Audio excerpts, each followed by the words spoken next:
ئێمەی کەسی باوەڕداریش ئاگامان لە خۆمان نییە ڕۆژانە چەنەها شەریک بۆ خوا قەرارەین هەر ئەهلی مزگەوت هەر موسڵمان ئاگایان لەم شتانە نییە ئەسڵەن خوای خۆی ناناسێ چەند کەس لە ئێوە وەڵێ عەکس ڵاو لەو خواتە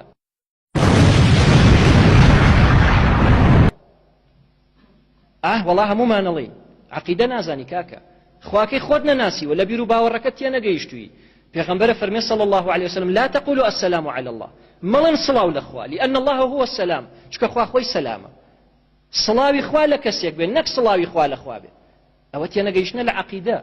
ئەمانە هەموویە بێ بیزانین جوان ڕوونی کەینەوە کەواتە بۆ عەقیدە لەبەرەوەی ئەساسە بۆ عەقیدە لەبەرەوەی یەکەمین دەعوەی پێغەمبەرانە خوای گەورە فەرمێ وەلەقەد بەعەثنا في كل أمة رسولا أن يعبدوا الله واجتنبوا الطاغوت بۆ هەموو ئومەت یەکێمە پێغەمبەرمان ناردووە بەس بە عەقیدە أن يعبدوا الله خوا بپەرستن چۆن خوا پەرستی ئەگەر بیر و باوەڕەکەت ساغ نەبوو